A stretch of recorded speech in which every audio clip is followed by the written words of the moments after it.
శ్రీ వెంకటేశ్వర వైద్య విజ్ఞాన సంస్థ ఆధ్వర్యంలో శుక్రవారం తిరుపతిలోని ఐఎస్ మహల్ సచివాలయంలో ఉచిత క్యాన్సర్ స్క్రీనింగ్ పరీక్షలు నిర్వహించారు. ముందుగా క్యాన్సర్ వ్యాధి లక్షణాలు, ముందస్తు నివారణ చర్యలపై చిత్రపటాల ద్వారా అవగాహన కల్పించారు. SVIMS director doctor R V Kumar ఆదేశాల మేరకు కమ్యూనిటీ మెడిసిన్ ప్రొఫెసర్ మరియు pink bus project principal investigator doctor Anju Damu Ade మార్గదర్శకత్వంలో nodal officer doctor Bhavani, doctor Siva Santosh పర్యవేక్షణలో ఈ వైద్య శిబిరం జరిగింది. రాష్ట్ర ప్రభుత్వ ఆదేశాల మేరకు జిల్లా వైద్య ఆరోగ్య శాఖ సహకారంతో తిరుపతి జిల్లాలో పింక్ బస్సుల ద్వారా క్యాన్సర్పై అవగాహన కార్యక్రమాలు, మొబైల్ క్యాన్సర్ స్క్రీనింగ్ వేగవంతంగా జరుగుతున్నాయి. పింక్ బస్సులో మహిళలు, పురుషులకు నోటి క్యాన్సర్ పరీక్షలు, మహిళలకు రొమ్ము క్యాన్సర్ నిర్ధారణకు మామోగ్రామ్, గర్భాశయ ముఖద్వార క్యాన్సర్ నిర్ధారణ కోసం పాప్స్మియర్ పరీక్షలు నిర్వహించారు. కాగా నెహ్రూ నగర్ అర్బన్ పిహెచ్సి పరిధిలో ఏప్రిల్ 13న చిన్న బజార్ వీధి, ఏప్రిల్ 17న రాజన్న పార్క్ వద్ద పింక్ బస్ క్యాంపులు జరగనున్నాయి.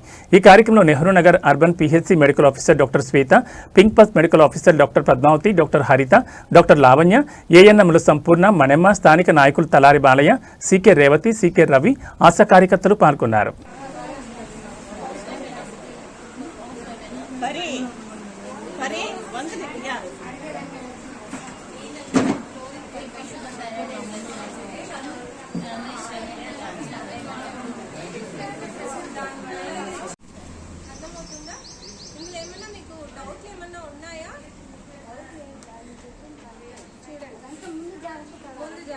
ఒకవేళ ఆ స్టేజ్లో కానీ మీరు అలవాట్లు కానీ మానకపోతే కంటిన్యూస్గా మీకు క్యాన్సర్ అనేది ఎలా వస్తుంది అంటే ఇలా వస్తుంది.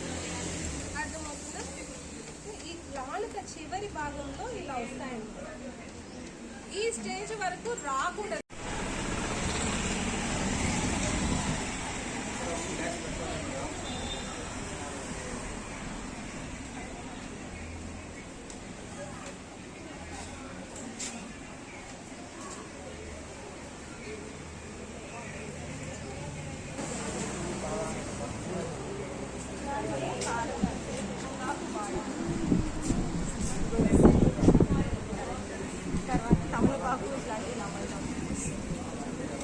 కుటుంబంలో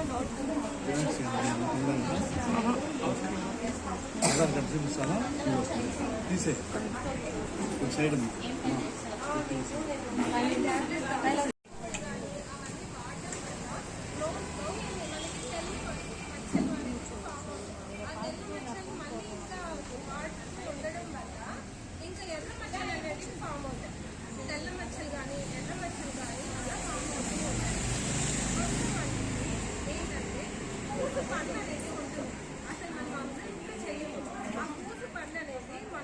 ఎక్కడైనా నోట్లో తగులుతూ ఉంటే అక్కడ కూడా పుండు అనేది ఫామ్ అవుతుంది. మామూలుగా మనకి పుండు వస్తే ఎన్ని రోజులు ఆగిపోవాలి, మానిపోవాలి?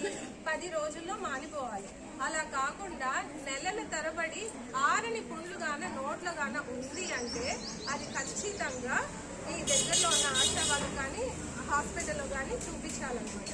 సో తెల్ల మచ్చలు కానీ, ఎర్ర మచ్చలు కానీ, లేదు అంటే కొంతమందికి నోరు కూడా తెరవలేదు, నోరు అంతా మంటగా ఉంటుంది, ఉన్నా సరే మంట, నొప్పి అవన్నీ ఉంటాయన్నమాట. సో ఇవన్నీ రోడ్లో మీరు ఇట్లా పక్షాకు కానీ, సిగరెట్ కానీ, బీడీ కానీ, ఏదైనా ఇతర అలవాట్లు ఉన్నవాళ్ళు ఖచ్చితంగా నెలకు ఒకసారి అనేది చూసుకుంటూ ఉండాలి. సో ఇవన్నీ అలవాట్లు అనేటివి మనం అలవాటు చేసుకున్నట్టువి. సో అదే రకంగా మనం అలవాటు చేసుకుని మానేసుకోవాలి అనుకున్నా కూడా అది కూడా మన చేతిలో ఉంది. సో మన వంతుగా